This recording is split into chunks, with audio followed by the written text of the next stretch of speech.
On the morning Laura Collins decided to leave her family, the house was painfully ordinary. The dishwasher hummed with its tired mechanical rhythm. A forgotten sock lay curled near the staircase. Sunlight crept through the kitchen window, illuminating fingerprints on the glass evidence of children who still believed their mother would always be there to wipe things clean. Laura stood at the counter, her phone face down beside her coffee mug. It buzzed once. She didn't need to look. She already knew it was Evan. Andrew sat at the table, scrolling through emails on his tablet, his reading glasses perched low on his nose. He looked older than 43 in moments like this, not because of wrinkles, but because of the way responsibility had settled into his posture. He carried it quietly, like a second spine. "You're up early," he said without looking at her.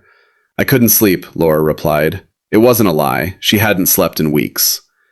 She watched Andrew sip his coffee. He drank it black now. She remembered when he used to add cream, when small comforts mattered. Somewhere along the years of mortgage payments, school pickups, and deferred dreams, those details had vanished. Upstairs, a door creaked. Their son, Noah, shuffled toward the bathroom. Another door followed, Emma, already on her phone, her teenage indifference fully formed. Neither child noticed the tension coiled tightly in the kitchen air. Laura's chest tightened. She thought of Evan's loft in so-how-eyed windows, white walls, the smell of expensive cologne and ambition. With him, she wasn't someone's wife or someone's mother. She was desired, seen, wanted in a way that felt immediate and intoxicating. With Andrew, she was needed, and that she had come to resent. "Andrew," she said. Something in her voice made him look up. "Yes?" She opened her mouth, closed it, tried again. "I'm not happy." The words landed softly. No thunder, no crash. Andrew studied her face as if searching for context he might have missed. "We've had rough patches before. This isn't a patch." Her hands trembled, and she folded them together to still them. "I've met someone." The silence that followed was vast. Andrew removed his glasses slowly, placing them on the table with deliberate care. His voice, when it came, was steady. "How long?" "A year." He nodded once, absorbing the blow with a restraint that almost frightened her. "And you're telling me now because?" "Because I'm leaving." The dishwasher clicked off. The house felt suddenly too loud, too exposed. "For him?" Andrew asked. "Yes." The honesty surprised even her. She could have softened it, framed it as confusion or self-discovery, but she was tired of half-truths. Evan had promised her a life that felt like oxygen. She wasn't willing to pretend otherwise. Andrew leaned back in his chair. His eyes glistened, but no tears fell. "And the kids?" "I'll still be their mother," she said quickly. "I'll visit. Call. I can't stay here and disappear anymore." He let out a breath that sounded like a quiet surrender. "You're choosing him over us." Laura swallowed. "I'm choosing myself." Footsteps echoed again. Emma appeared in the doorway, earbuds dangling. "Why are you both talking like that?" Andrew stood. "Go get ready for school." Emma hesitated, sensing something fractured beneath the surface, then turned away. Laura reached for Andrew's arm. He stepped back, not in anger, but in instinct. "I never meant to hurt you," she whispered. He looked at her then, really looked at her, as if memorizing the woman she used to be. Intent doesn't change outcome. Within hours, a suitcase sat by the door. Laura knelt to hug Noah, who clung to her with confused desperation. Emma refused to cry, her face locked behind teenage pride. Andrew watched from the hallway, his expression unreadable. When Laura finally crossed the threshold, she expected a shout, a plea, something to justify the magnitude of what she was doing. There was nothing. The door closed behind her with a soft, definitive click. And just like that, she chose her lover over her family, believing, in that moment, it was the bravest thing she had ever done. She did not yet know it would be the choice that would cost her everything. The house learned her absence faster than Andrew did. On the first morning without Laura, Andrew woke at 5:42 a.m., the same time he always had. His body still believed in routine, even if his life no longer did. He lay still for a moment, staring at the ceiling fan, waiting for the familiar sound of Laura moving beside him, fabric shifting, a sigh, the subtle impatience she used to carry into every morning. There was nothing. Only the low hum of traffic outside and the weight of a bed that felt too wide. Andrew rose quietly. He moved through the house as if sound itself might punish him for being alone. In the bathroom, her toothbrush still stood in its holder. He did not throw it away. Not yet. Some part of him believed that erasing her too quickly would make the loss feel more real. Downstairs, he packed lunches with mechanical precision. Peanut butter, apple slices, juice boxes. Laura had always insisted on variety, on color. Andrew focused on adequacy. The children needed to eat. That was enough. Noah came down first, hair sticking up, eyes swollen from sleep and confusion. "Is Mom coming back today?" he asked, not looking directly at Andrew. Andrew paused, knife hovering over the cutting board. He chose his words like fragile glass. "Not today." Oh, Noah nodded, as if he'd expected that answer. Children adjusted faster than adults ever wanted to admit. Emma followed, already armored in sarcasm and silence. She said nothing, grabbed her phone, and sat at the counter scrolling as if the world had not tilted on its axis. Andrew watched them both, a quiet ache blooming behind his ribs. He wanted to explain everything, love, betrayal, choice, but the language of adults felt useless here. So he said what he could. Bus in 10 minutes. Life compressed itself into tasks. Work became something Andrew endured rather than inhabited. He sat through meetings, wrote code, responded to emails with professional politeness. His colleagues noticed he spoke less, that his laughter, never frequent to begin with, had vanished entirely. When one coworker asked how Laura was doing, Andrew replied, "She's not here anymore," and returned to his screen. At night, after the children slept, the silence grew teeth. Andrew found himself standing in doorways, touching the backs of chairs, pausing at the staircase where Laura's hand used to trail along the banister. Grief did not arrive as sobs or collapse. It came as a discipline, a practice, something he carried daily, like a weight he refused to put down. He never called her. Not out of pride, not out of anger. He simply did not know what he would say. Laura sent messages, at first long ones, explaining herself, defending her choice, insisting she was still a mother. Andrew read them once, then archived them. He did not respond. Silence felt safer than words he could not take back. The children spoke to her on scheduled calls. Noah tried, earnest and hopeful. Emma kept her answers clipped, her gaze drifting away from the screen. Andrew stayed out of frame, listening from the kitchen, his presence deliberate but unseen. Weeks turned into months. Andrew learned how to braid Emma's hair poorly and help Noah with math homework he barely remembered. He learned the rhythm of laundry nights, the particular brand of cereal each child tolerated, the way grief surfaced in unexpected places, like the grocery aisle where Laura used to insist on organic apples. Sometimes, late at night, Andrew sat at the dining table with a beer he rarely finished. He allowed himself small indulgences of memory. Laura laughing in the early years, her bare feet on cold floors, the way she once looked at him as if he were enough. Those memories no longer accused him. They simply existed. Friends urged him to date. "You're still young," they said. "You deserve happiness." Andrew nodded politely and declined. Happiness felt like a concept for other people. Survival was his current ambition. He ran in the mornings now, not for fitness, but for the burn in his lungs, the proof that pain could be controlled if you chose the right form of it.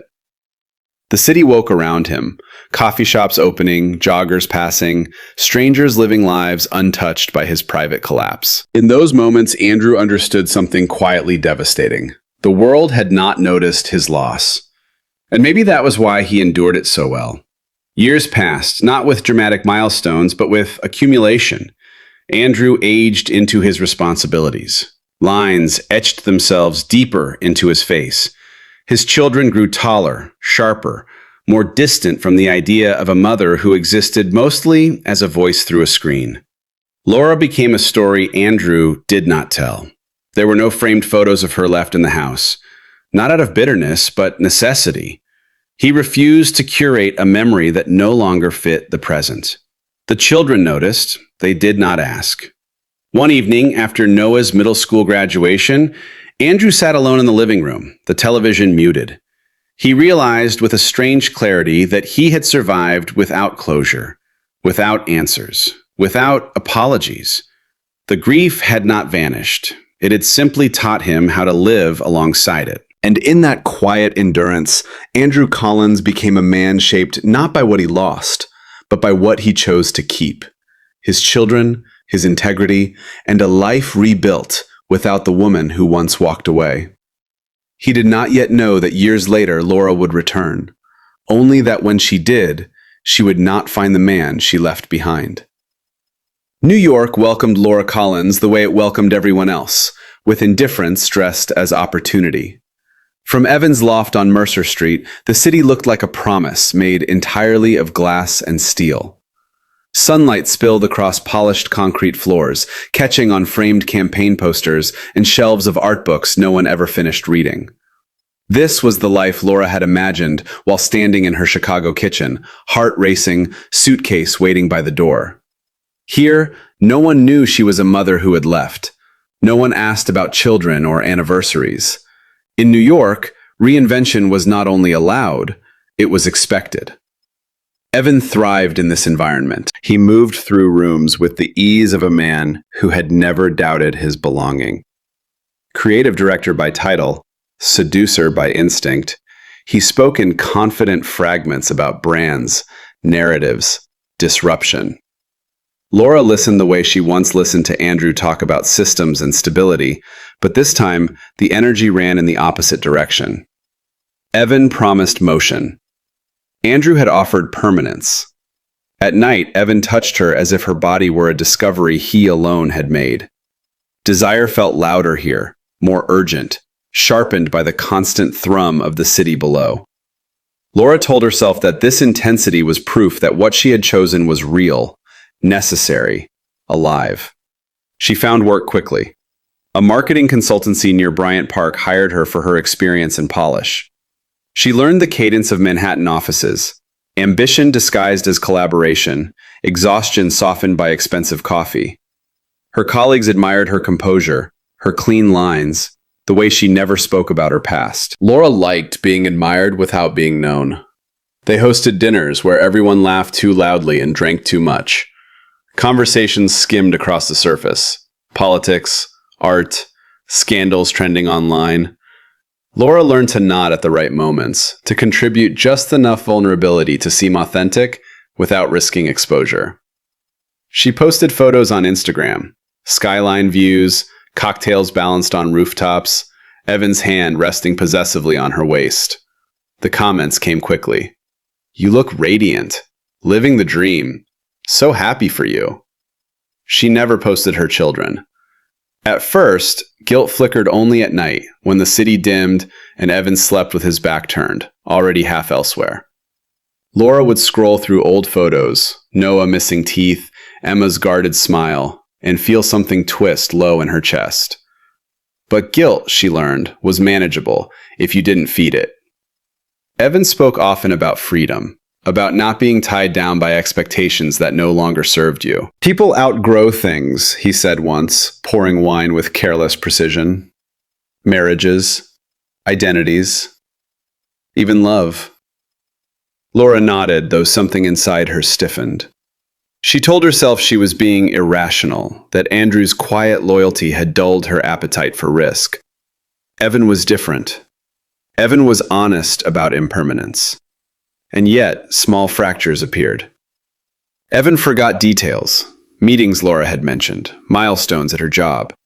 He disappeared for hours, sometimes days, wrapped in projects that always seemed to require other women's admiration.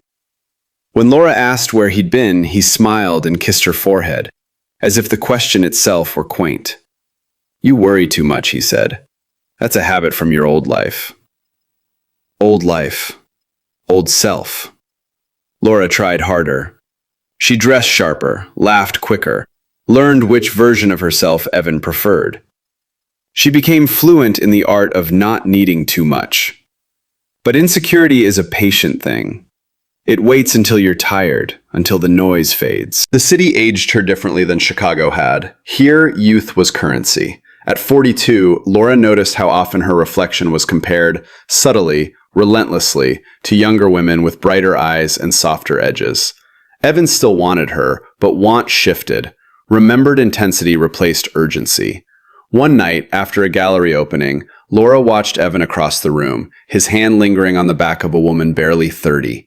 The sight hit her with a sharp clarity she hadn't felt in years. This is what I left everything for. Later, in the taxi, she confronted him. "Do you ever worry," she asked carefully, "about losing what we have?" Evan laughed, the sound easy and unburdened. "You can't lose what isn't meant to be owned."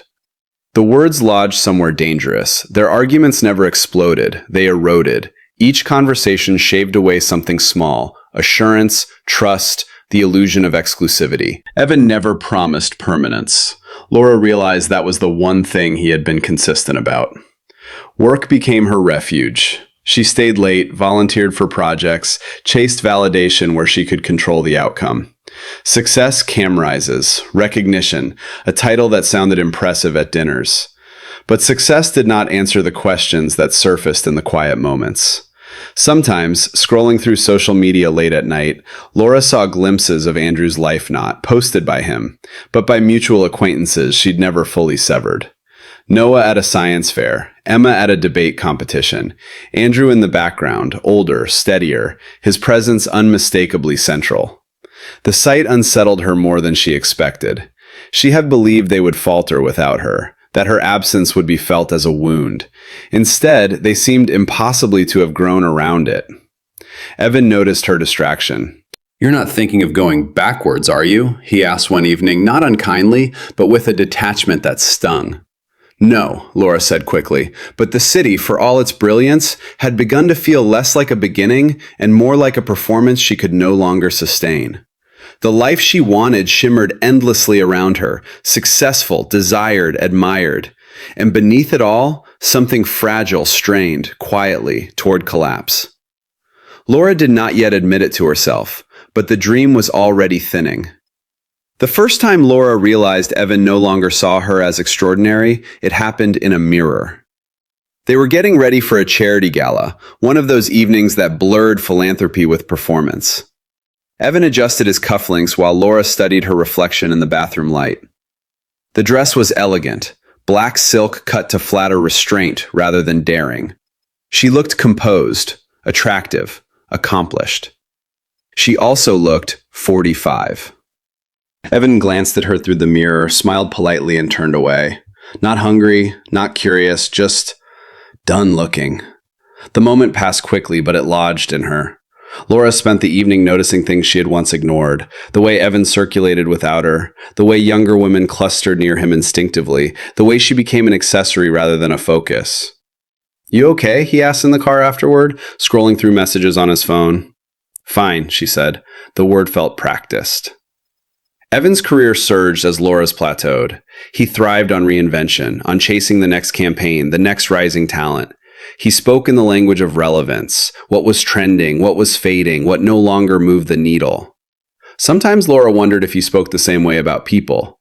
Their apartment began to feel temporary, despite the rent, despite the furniture chosen carefully to look effortless.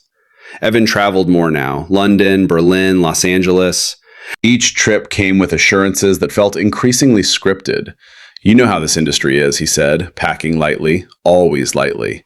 Nothing personal, just momentum. Momentum, Laura learned, did not include waiting. She noticed the changes in their intimacy long before he acknowledged them. Touch became occasional, transactional.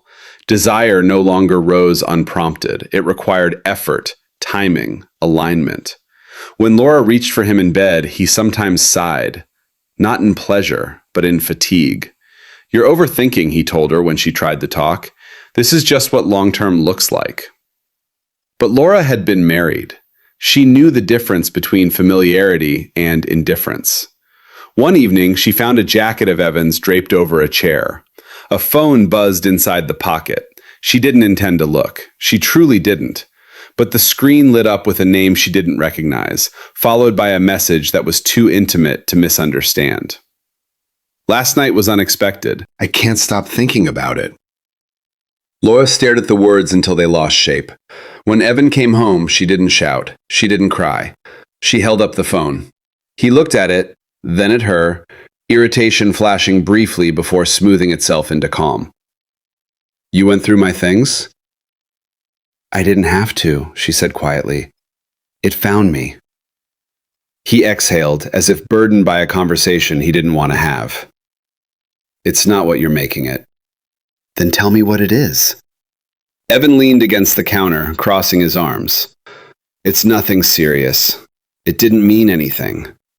Laura laughed softly, the sound brittle. That's exactly what scares me. He frowned. You're being dramatic. The words struck harder than any confession. Did you think this was forever? He asked, almost gently. We never made those promises. Laura felt the room tilt. I left my family for you. Evan stiffened. That was your choice. There it was. Clean, precise, unarguable. From that moment on, something in Laura loosened, then slipped. She began to see the relationship as it truly was, built not on commitment, but on appetite. And appetite, she now understood, was fickle. Evan did not leave immediately. He didn't have to. He simply became less available, more distant, his affection rationed. Laura found herself competing, not overtly, but internally. She bought better skincare, booked discreet cosmetic consultations she never admitted to following through on. She laughed louder at Evan's jokes, praised his work with a fervor that bordered on desperation. At night, when he slept easily, she lay awake, staring at the ceiling, counting the years since she'd walked out of her old life. She thought of Andrew's steadiness, the way he had once looked at her as if she were irreplaceable. She had mistaken constancy for stagnation. The realization did not bring comfort, only regret sharpened by timing.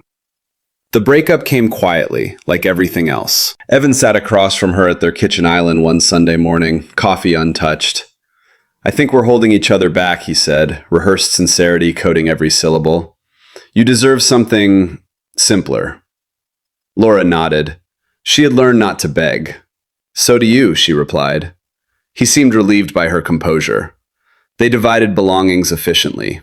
He kept the loft. She took what fit into suitcases again.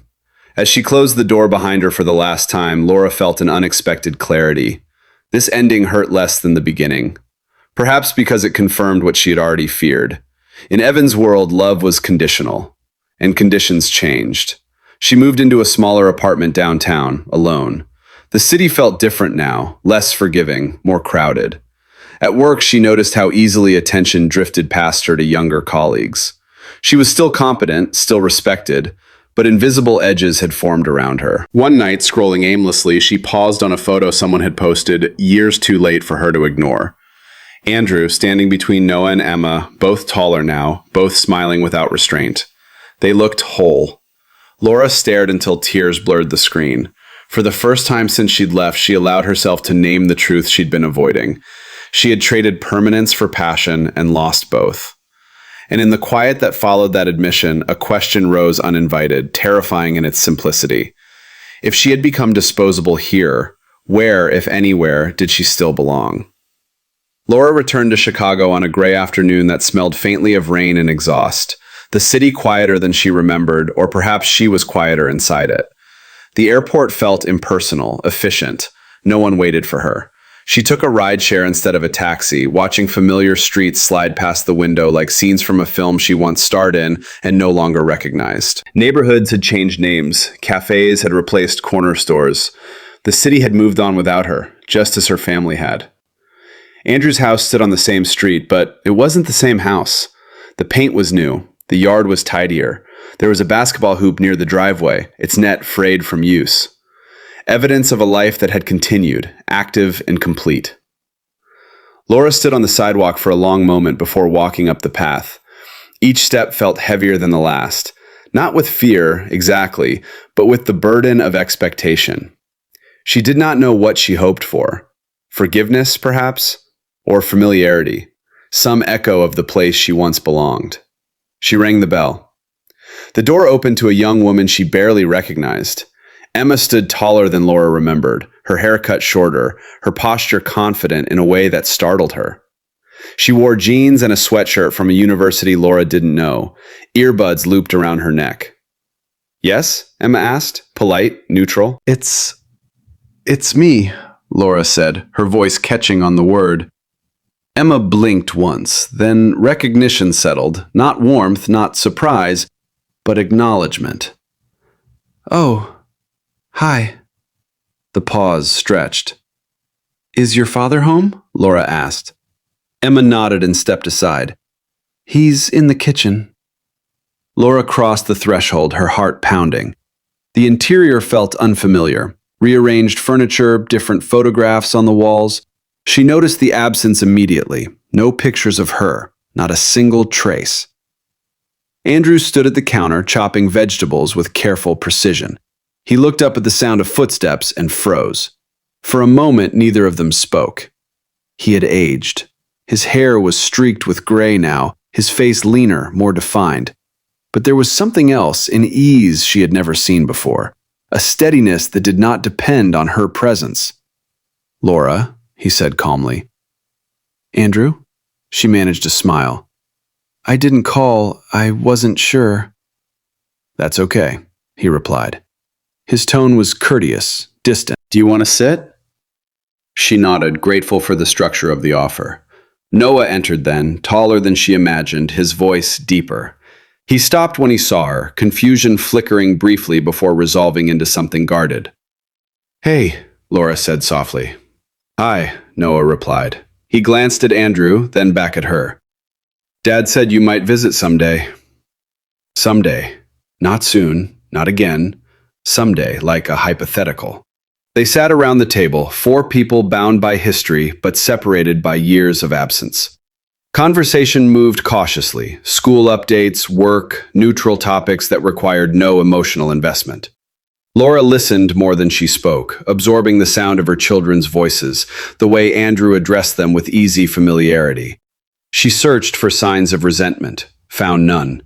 What she found instead was worse. Indifference. After dinner, Emma stood.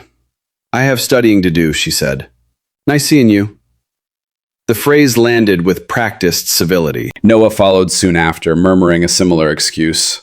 Laura watched them disappear down the hallway, panic tightening her chest.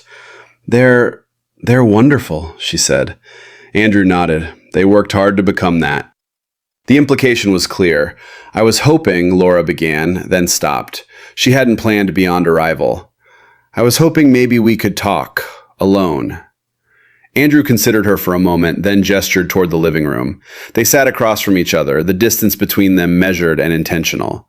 "I'm not here to disrupt anything," Laura said quickly. I wanted to see them, to see you." Andrew folded his hands. "What are you hoping for, Laura?" The question was not unkind, it was honest. She hesitated. The truth felt too exposed to deliver cleanly. "I don't know," she admitted. "Forgiveness, maybe, or some place to stand." Andrew's expression softened slightly, not with longing, but with understanding.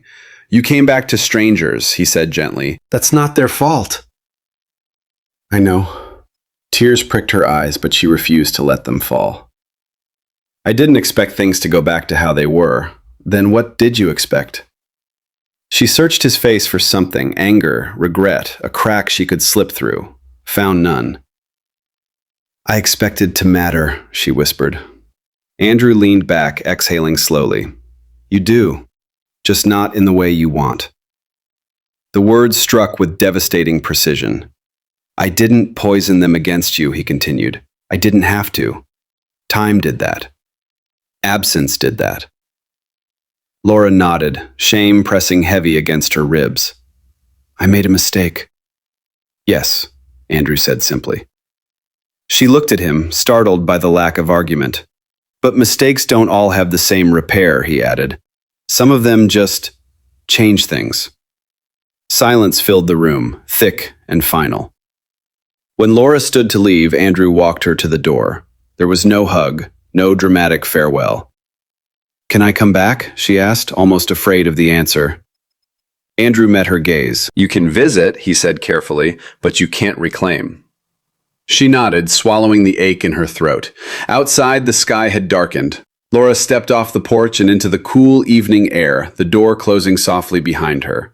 She had returned searching for familiarity. What she found instead was the full cost of a choice made long ago, paid not in anger, but in distance. And for the first time she understood. Some doors don't slam shut. They simply stop opening.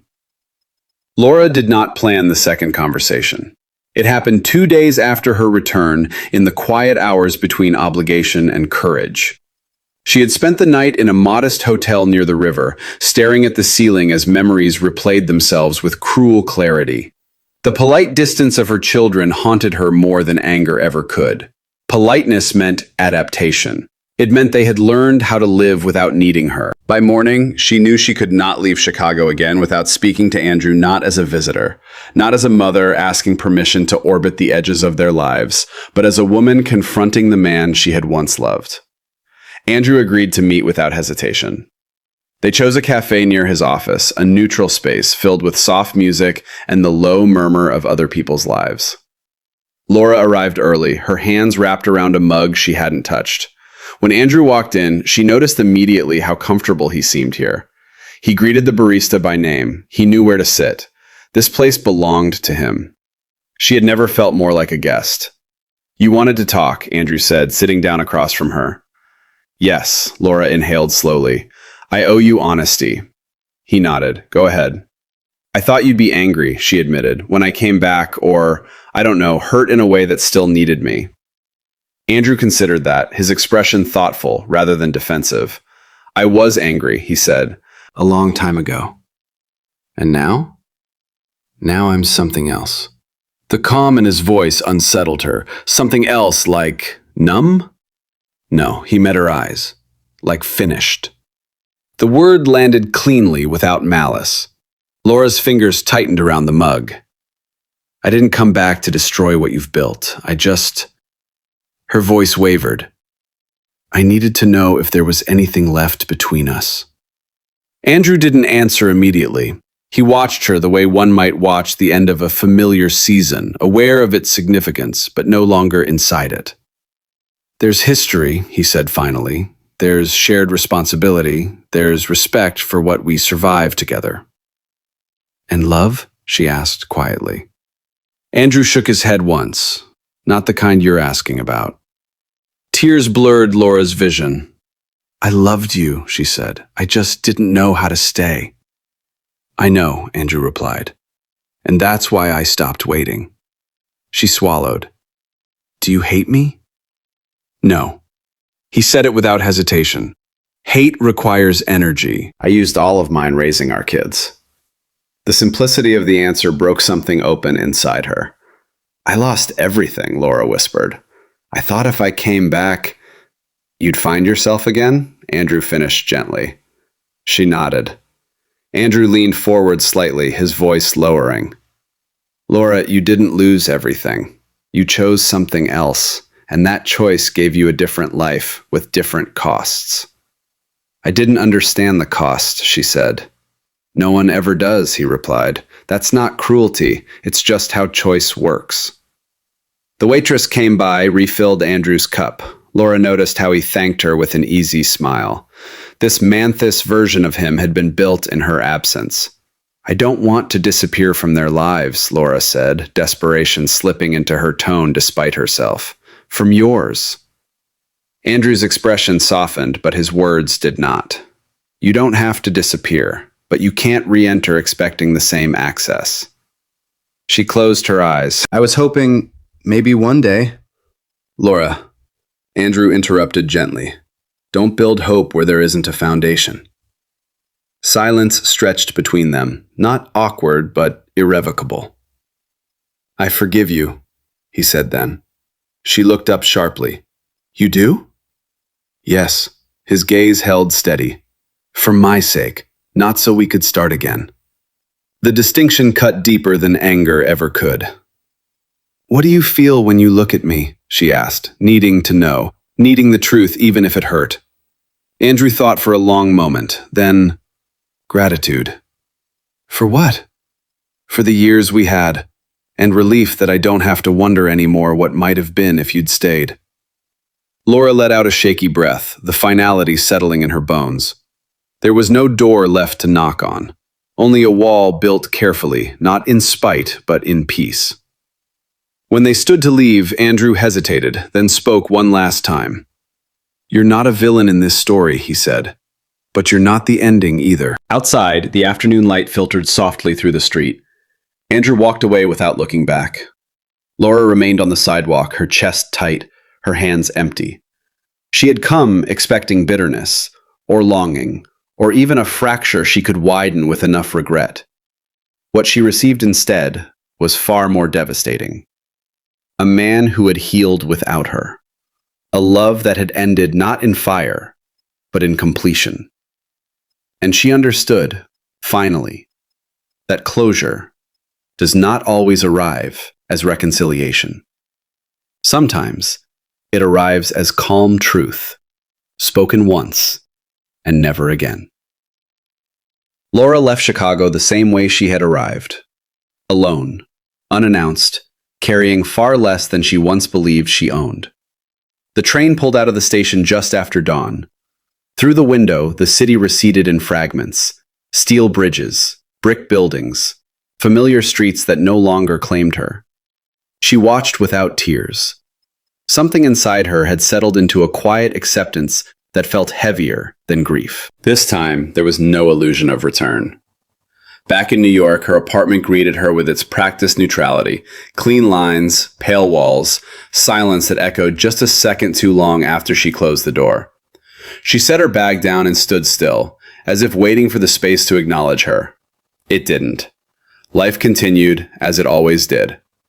Emails accumulated, meetings resumed, colleagues smiled and asked how her trip home had been, the word home used loosely, carelessly. Laura answered with vague politeness. She had become skilled at that. But something had shifted. She no longer posted photographs of skyline views or carefully arranged dinners. Social media, once a mirror she could angle to her advantage, now felt like a room full of voices she did not belong to. She watched others perform happiness with an intimacy that felt counterfeit, and for the first time, she did not envy them. At night, she replayed Chicago, not the confrontation, but the small details that lingered cruelly. Emma's measured tone, Noah's guarded smile, Andrew's calm finality. The absence of anger haunted her more than fury ever could have. Anger would have meant unfinished business. This was something else. Weeks later, Andrew stood at the edge of a soccer field, hands in his jacket pockets, watching Noah sprint across damp grass. Emma sat beside him on the bleachers, laptop open, half studying, half observing the world with a focus Laura recognized too late. Independence learned early. Andrew's life moved forward in increments so small they barely registered as change. Mornings were predictable, dinners loud with routine arguments and laughter. He dated occasionally, not with urgency, not with desperation, but with curiosity. He had learned the difference. Laura did not appear in their daily conversations, not because she was forbidden, but because she was no longer central. When she called, they answered. When she visited, they adjusted. She became a figure at the edge of their lives, acknowledged, respected, contained. Andrew never spoke badly of her. He didn't need to. Time had done the work more effectively than resentment ever could. On Laura's birthday, a card arrived. Simple, signed by the children. Andrew's handwriting was absent. She held the envelope for a long time before opening it, tracing the unfamiliar certainty in Emma's script, the careful kindness in Noah's words. They loved her, she realized, but they did not need her. That was the truth she had spent years outrunning. One evening, months later, Laura walked along the Hudson River, the city glowing behind her like a promise that had expired. She stopped near the railing, watching the water move steadily forward, never pausing to reconsider its path. She thought of Andrew, not with longing now, but with a clarity that felt almost merciful. He had loved her with permanence. She had mistaken that for limitation. In chasing desire, she had not only left a marriage, she had stepped out of a future that would never reform around her. Some choices, she understood now, did not bend with time. They rewrote the structure of love itself. Laura did not become bitter. She did not become cruel. She became honest in a way she had never been before, especially with herself. She volunteered. She mentored younger women who spoke eagerly about freedom and possibility. Laura listened, careful not to project her own regrets onto their unfolding lives. She did not warn them. She knew warnings rarely landed where lessons were needed. Occasionally, she allowed herself memory, not as punishment, but as acknowledgement. She remembered Andrew's quiet strength, the way the children's laughter once filled rooms she had chosen to leave. These memories no longer accused her. They simply reminded her of what had been real. Years later, at a family wedding she attended as a distant relative rather than a core presence, Laura watched Andrew dance with someone new. Not a replacement, not a consolation, a partner who met him where he was now. Andrew laughed easily. He looked unburdened. Laura felt no jealousy, only a strange, solemn peace. She had returned once, hoping for forgiveness or familiarity. What she had received instead was something harder and truer.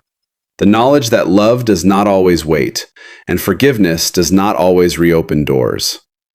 The family moved forward without her, not out of cruelty, but necessity, and Laura learned to live with what remained.